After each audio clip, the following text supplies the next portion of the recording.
హైదరాబాద్ తర్వాత రెండో రాజధానిగా వరంగల్ నగరాన్ని అభివృద్ధి చేస్తామని పాలకులు చెబుతున్నారు. కానీ ఉమ్మడి జిల్లాల్లో ఎంతో కీలకమైన హనుమకొండ బస్టాండ్ను మాత్రం నిర్లక్ష్యం చేస్తున్నారు.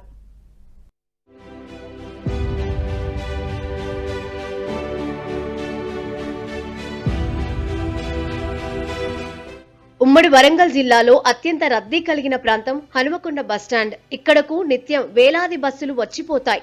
ఇక్కడి బస్టాండ్లో మాత్రం వసతులు లేవు. హనుమకొండ బస్టాండ్ నిత్యం ప్రయాణికుల రద్దీతో కిటకిటలాడుతోంది. రోజుకు 1,00,000కు పైగా ప్రయాణికులు రాకపోకలు సాగిస్తూ ఉంటారు.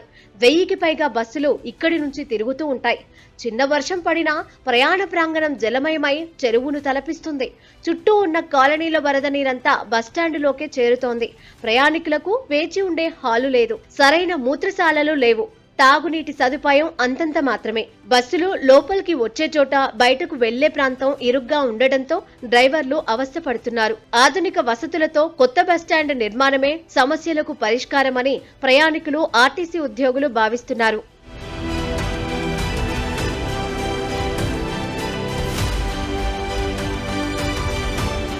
ప్రస్తుతం ఉన్న చోటనే అత్యాధునిక సదుపాయాలతో కాకతీయ పట్టణాభివృద్ధి సంస్థ ఆధ్వర్యంలో కొత్త బస్టాండ్, షాపింగ్ కాంప్లెక్స్ నిర్మాణానికి గత ప్రభుత్వ హయాంలో 2023 అక్టోబర్ 6న అప్పటి రాష్ట్ర పురపాలక, ఐటీ శాఖ మంత్రి కేటీఆర్ శిలాఫలకం వేశారు. 80 కోట్ల రూపాయల అంచనాలతో 3-4 నమూనాలను సైతం సిద్ధం చేశారు. నిధుల కోసం ప్రభుత్వానికి నివేదించారు.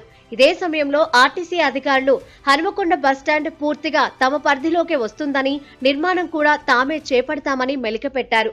దీంతో అధికారులు వెనక్కి తగ్గారు. అయితే ఆర్టీసీ యాజమాన్యం 80 కోట్ల రూపాయల నిధులు విడుదల చేసినా పనులు మాత్రం మొదలు కాలేదు.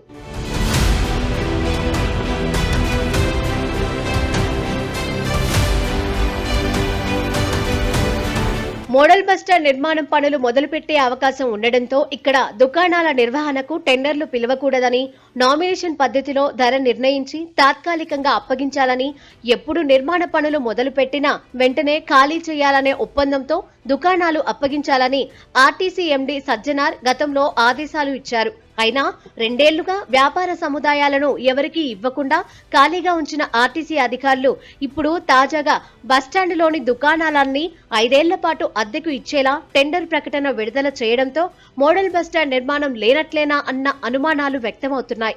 హన్మకొండ జిల్లాలో ఉన్న కొత్త బస్టాండ్ ఎంతో మంది, వందలాది, వేల మంది, లక్షలాది ప్రయాణికులు ప్రయాణించే ఈ యొక్క కొత్త బస్టాండ్లో గత ప్రభుత్వం అంటే పోయిన ప్రభుత్వంలో 80 కోట్లతోని మోడల్ బస్టాండ్ కొద్దిగా నిర్మించాలని చెప్పని ఒక ఫండ్స్ తీసుకొచ్చి దాని యొక్క పథకాన్ని తీసుకొచ్చి ఒక 3-4 రూపకల్పనలు చేసి దాని యొక్క 3-4 మోడళ్లుగా దాన్ని తయారు చేసి దానికి సంబంధించిన ముందట షట్టర్లు వేసుకొని షాపింగ్ కాంప్లెక్స్లతో పాటు ఎక్కడ లేని విధంగా హైదరాబాద్ తర్వాత హన్మకొండలోనే ఇంత పెద్దగా ఉండాలని చెప్పని బస్టాండ్ను రూపకల్పన చేయడం జరిగినది.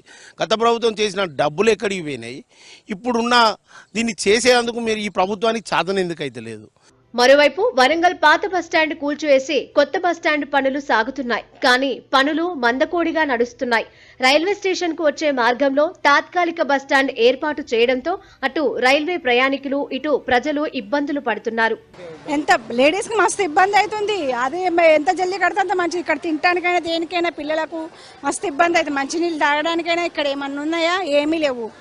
దేనికైనా మస్తు ఇబ్బంది అవుతుందండి. అది జల్దీ చేస్తే మంచిగా ఉంటుంది కదా అండి. గవర్నమెంట్ వచ్చేస్తే ఏమున్నదండి లాభం? మేము వెములవాడ పోవాలి. ఇప్పుడు బస్ స్టేషన్ లేక మాకు చాలా ఇబ్బందిగా ఉంది. ఎంత తొందరగా పని స్టార్ట్ చేసి అంత తొందరగా చేస్తే గవర్నమెంట్ కానీ ప్రజలకు కానీ ఇబ్బంది లేకుండా ఉంటుంది. మొత్తంగా హనుమకొండ మోడల్ బస్టాండ్ పై పాలకులు శ్రద్ధ చూపాలని స్థానికులు కోరుతున్నారు.